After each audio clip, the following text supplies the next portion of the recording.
Please welcome Jeff Boynton live on WMUR Radio. 19.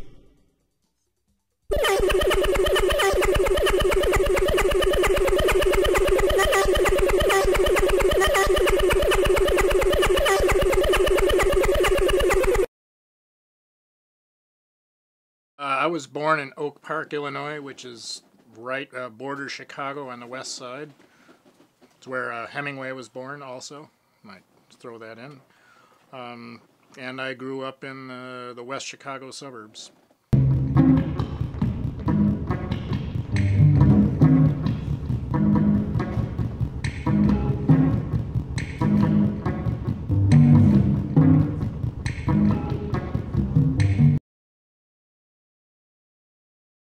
When I was 8 years old, I started playing cello.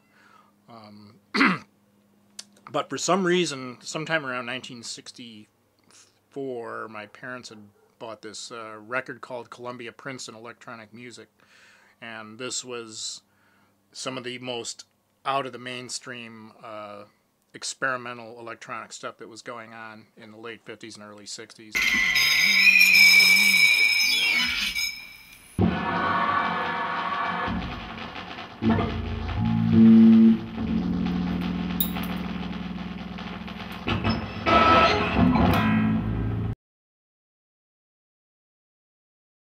I played keyboards in, touring rock bands over the years. Wasmo Nariz in particular was the main one.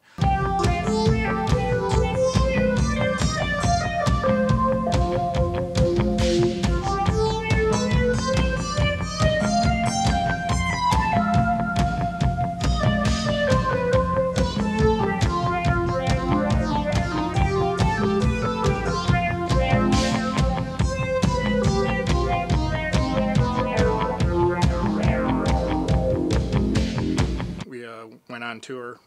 When we toured opening for acts like The Police and XTC. We opened for Devo a couple times, passing through Chicago. We were a part of the new wave.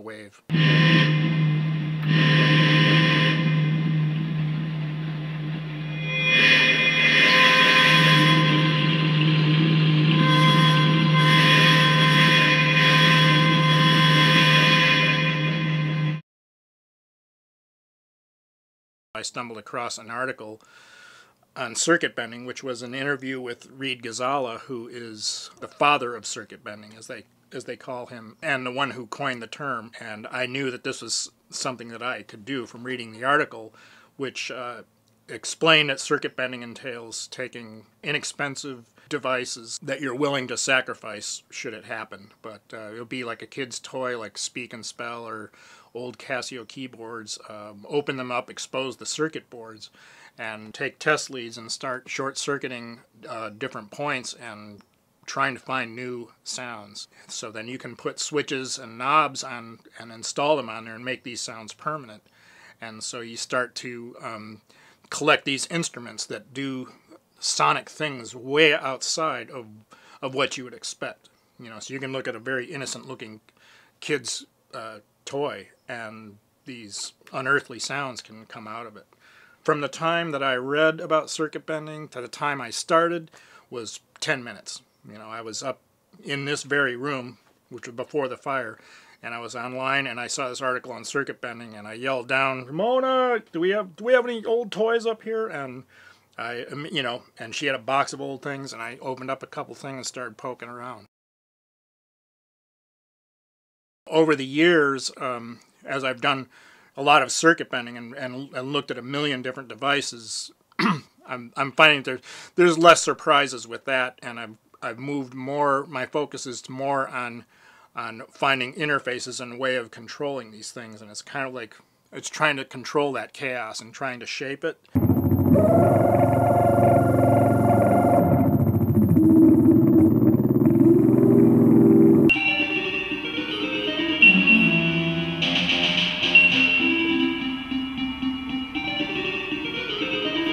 One of my Rube Goldberg devices was LEDs on your fingertips, and you can move them in front of a video camera.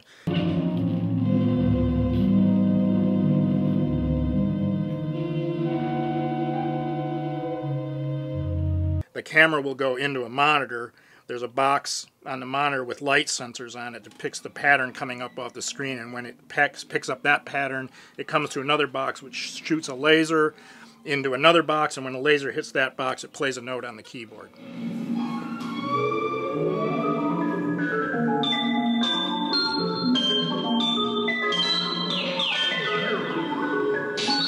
So you can move your hands like that, and brrrr, you're playing the keyboard just by moving your hands around.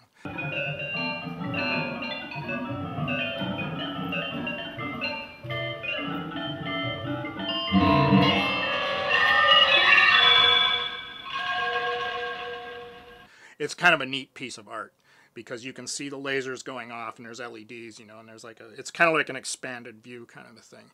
And if you can explain the process of how it works, then it becomes interesting in a live performance situation.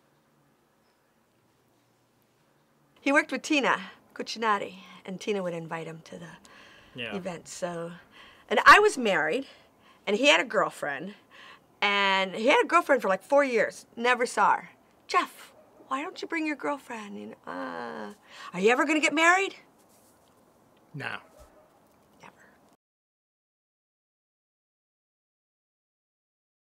Our first New Year's together, 02, 03, and we were at a friend's house, and he had a gazebo up on the top of a hill, and we were up there together, and you know, Mona said to me, "I want to collaborate with you." Computer integration, machine and mind meld.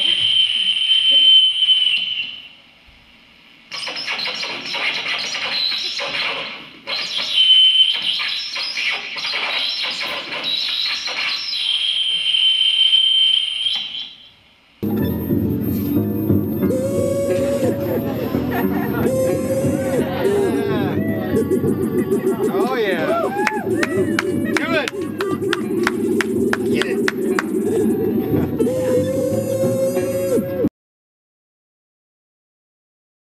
Heptexcabambla. Which means? The Highland Park Thursday Evening Gentlemen's Society Circuit Bending Marching Band and Ladies Auxiliary, or Heptexcabambla. So we wanted to do it in the Doodah Parade.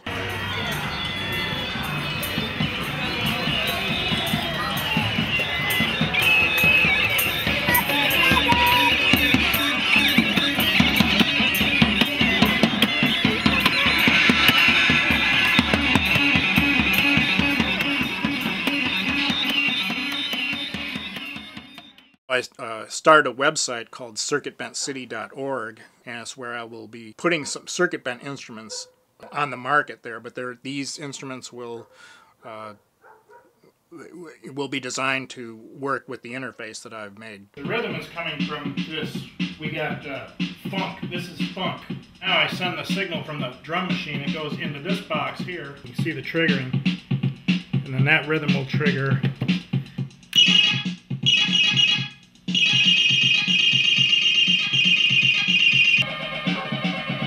Change the pitch on here.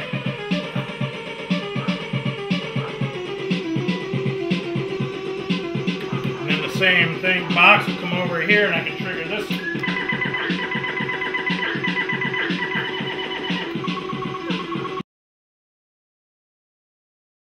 A lot of my ideas don't start off as necessarily an art idea. It's like, it starts off with a technical thing. It's like, I'd like to be able to do this. I want to be able to control this with that. And it becomes, the art part, it becomes a form following function is how how it works for me, and I kind of imagine what it would be like if I could control the instruments in this certain way. It could be really expressive.